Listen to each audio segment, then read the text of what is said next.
I'm John Batchelor. Gordon Chang of Forbes.com is here with me, and we're watching the President of the United States insist upon a battle plan with the Islamic State soon enough from the national security apparatus. The Islamic State suddenly is in everybody's gun sights. We're joined by Cleo Pascal, Associate Fellow at Chatham House and author of Global Warming, How Environment, Economic, and Political Crises Will Redraw the World Map. Let's stay with the subcontinent. Cleo, very good evening to you. What can you tell us about the Islamic State and recruiting in the subcontinent, especially the Muslim population of India? Well, for the last 10 years under the previous administration in India, there was a very soft approach to extremism within India for two main reasons. One was vote bank politics. The Congress Party was depending heavily on the Muslim vote, and in their wisdom, so to speak, they decided that that would mean going very lightly when it came to extremists, even though that put the larger Muslim population at risk.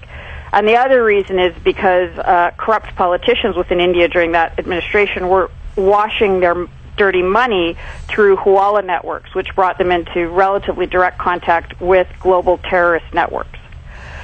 So for the last 10 years, there really hasn't been any proper cracking down or monitoring of what was going on within India, and now that is bearing a very bitter fruit within the country.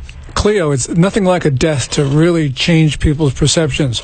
There has been an American who been killed fighting with ISIS, and now apparently there's an Indian national fighting with ISIS who's been killed, and this has brought everything to the attention of the Indian populace. If you could talk a little bit about this, because it seems to me this is the story now in India about the Islamic State.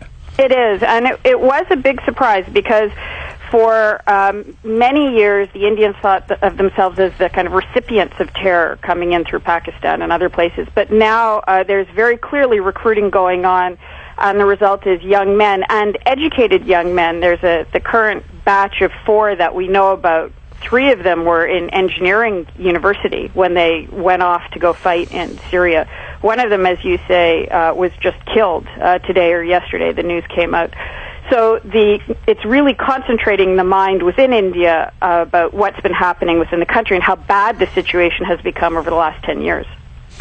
The puzzle about the subcontinent in general is that the partition wars led to 1 million casualties, and the creation of Pakistan, which is a natural problem for the United States, Afghanistan, all these years. But the Islamic State, is there something new here, or is this just the traditional rally to go to jihad that we've been seeing for decades in the subcontinent? The different factor here for India is this is not just trans-border, this is no border. So Pakistan might be a Muslim state, but it's still a state. Whereas the Islamic State is basically saying everything should be Islamic. All these existing borders should be obliterated. So what Prime Minister Modi of India has said, for example, is, I don't care what religion you are, as long as you are a patriotic Indian. And increasingly we're seeing within the community those who don't feel they're Indian first. They feel like they're Sunni first, for example, or Wahhabi first, or however they want to define it. In which case that threatens the very legitimacy of the state itself. So it's an entirely new and extremely dangerous metastasizing of the issue. And certainly for India, where you have, the world's second largest Muslim population, although it's 157 million Muslims in India, about 17% are Shia, and most of the rest are Sunni. So you have a predominantly Hindu state. I know it's still very early days, but do the Hindus in India feel threatened that this ISIS might actually come to India and inflame relations between the Muslims and the Hindus? Yeah, and it's the tip of a very large iceberg, because a lot of the recruiting is happening of Indians that are working in Saudi and Qatar, for example, primarily. So they're people who might be doctors or engineers or drivers or whomever who are working in those countries. They get radicalized in those countries, they get funding, and then they go back to India to do the recruiting within India. So this kind of trans-border international jihad component of it is extremely disturbing. Now, what you're talking about is this important ISIS component, but what you also see is, for example, in the shopping malls in some of the areas in the last 10 years, that it's a visible change with the amount of women going in full facial covering now. We hardly saw it 10 years ago. Now we're seeing it increasingly. And it's part of the same phenomena.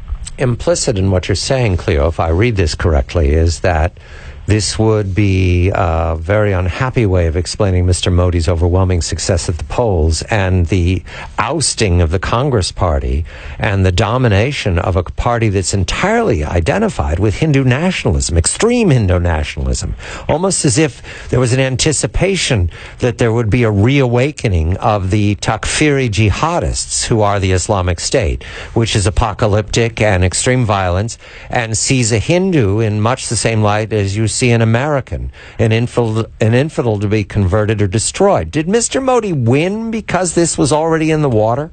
That was one component of it. The thing that allowed this to happen, allowed this flourishing of extremism within the country, was corruption. So those two twinned things, this flourishing of extremism and the corruption of the Congress Party, were the two things that he was very clearly against. And you'll see, by the way, a lot of funding coming out of Pakistan and Saudi Arabia to try to discredit Modi, especially within the next year, in the U.S., in the media, in the think tanks, to try to paint him as an extremist, as a Hindu extremist, as a kind of an equivalent to a Muslim extremist, in order to try to discredit him and isolate him. He is not. He is an anti-corruption campaigner who is fundamentally a nationalist who happens to be Hindu. So, Cleo, essentially what you're saying is that for Modi to win this ideological religious struggle, he's going to have to not only engage in a battle of ideas, he's also going to have to clean up corruption, which has been inherent in the Indian government. Is that what you're saying? Yes. Yeah. And it goes beyond that. I'm not sure if you're aware, but India has separate civil codes for the different religions. We have 30 seconds, Cleo. Go ahead. Okay, so for example, if you're a Muslim in India, you can have 4 wives. If you're Hindu, you can only have 1. So those sorts of disparities within the system have to start to change. Cleo, yes, that would strike me as a profound distinction that needed to change. Gordon Chang of Forbes.com, and we thank Cleo Pascal, an associate fellow at Chatham House, author of Global Warring, How Environmental, Economic, and Political Crises Will Redraw the World Map. I'm John Batchelor.